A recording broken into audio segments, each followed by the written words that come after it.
Hello, Lynn Chan, Sales Manager for National Sugar, and my associate, John Martin. Very pleased to meet you. I'm Victor Tang, and this is my legal advisor, Sue Panay.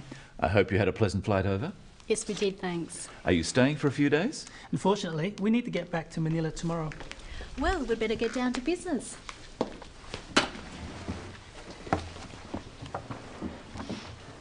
Mr. Tang, to start off with, I just want to say we believe we can offer you a very good deal and come up with a win-win result.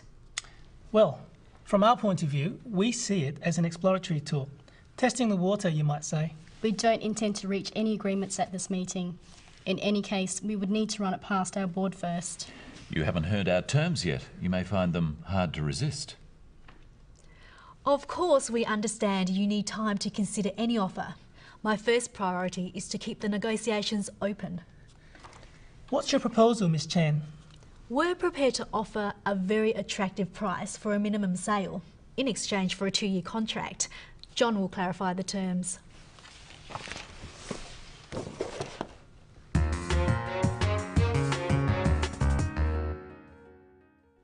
A negotiation is a discussion that should result in an agreement or business contract. The discussion is usually between two parties or organisations trying to reach an agreement satisfactory to both.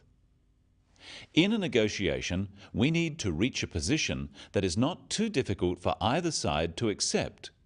So the language we use is important, and it's also important to listen carefully.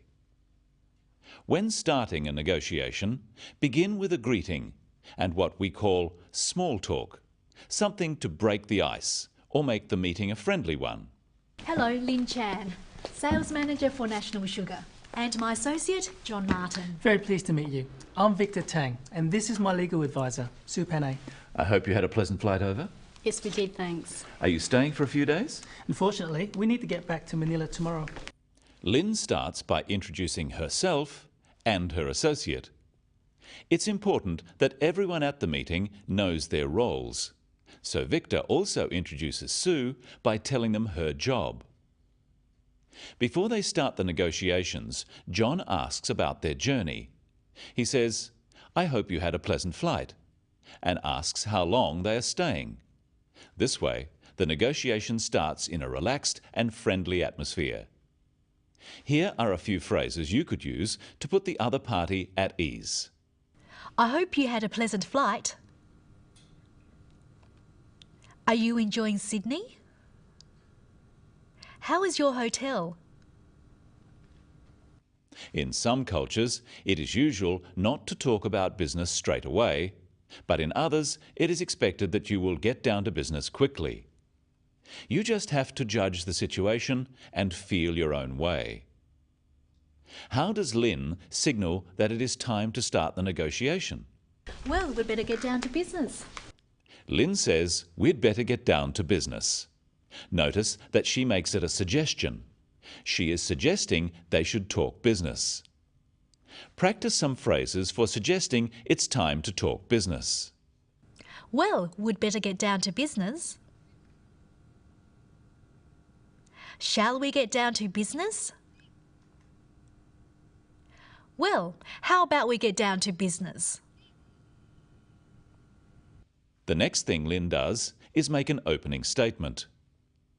An opening statement should tell the other person what you are expecting to get out of the meeting. The opening statement would normally be made by the person who requested the meeting. Mr. Tang, to start off with, I just want to say we believe we can offer you a very good deal and come up with a win-win result. Lynn says, to start off with, and then she states what she wants to achieve. She says she is going to offer a very good deal and that she wants to achieve a win-win result. She is signalling to the other party that she wants both of them to be happy with the outcome. Practice with Lynn some phrases to introduce an opening statement. Let me start off by saying, I'd like to begin by saying, let me kick things off by saying. To kick things off is to start a discussion. How do Victor and Sue respond? Well, from our point of view, we see it as an exploratory tool. Testing the water, you might say. We don't intend to reach any agreements at this meeting. In any case, we would need to run it past our board first. Victor says, from our point of view, and Lynn says, we don't intend. They use the words our and we instead of my and I because they are talking as representatives of the company, not as individuals. If Victor was on his own, he might use I and my, especially as the CEO of the company. Here are some other phrases Victor could use to state their point of view. From our perspective, our position is that, as far as we're concerned, Victor says they see it as an exploratory talk. He means they are exploring options or finding out what Lynn has to offer.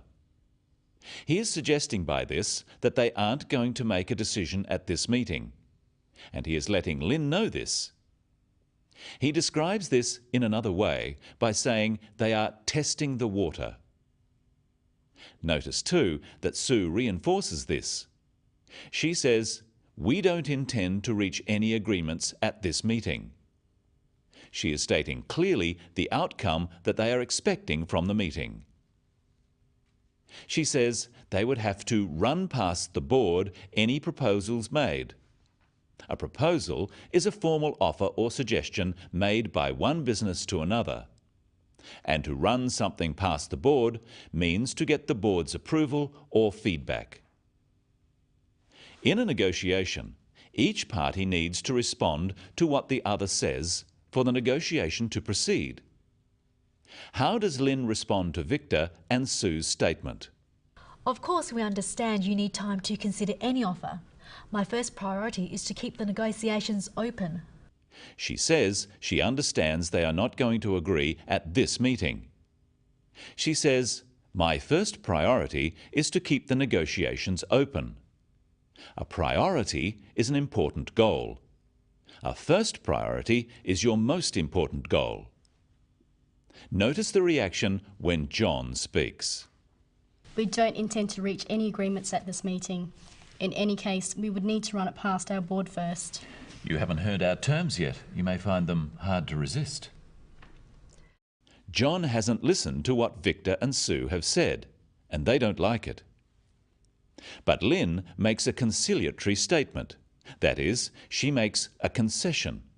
She backs down from her first position. When negotiating, you usually need to make some concessions to reach an agreement. If nobody makes a concession, the negotiation can't proceed. Like this. I just want to say we believe we can offer you a very good deal and come up with a win-win result. Well, from our point of view, we see it as an exploratory talk. Testing the water, you might say. I'm sure we'll be able to resolve everything today. We need to run anything past our board first. Why bother the board? We can settle this deal right now. I'm afraid that won't be possible. If we don't listen carefully to what the other party is signalling, negotiations can break down very quickly. Now that each side has made their position clear, they can talk about the details of the proposal. What's your proposal, Miss Chan? We're prepared to offer a very attractive price for a minimum sale in exchange for a 2-year contract. John will clarify the terms. Let's review the main points from today. In negotiations, begin with introductions and then some informal talk. Then each side makes an opening statement. This should state clearly what they want to achieve. Then, whichever party called the meeting begins the negotiation by giving an opening proposal. And remember, it's important to listen to signals and the opening statements carefully. Otherwise, the negotiation can quickly go in the wrong direction. That's all for the Business of English for today. See you next time.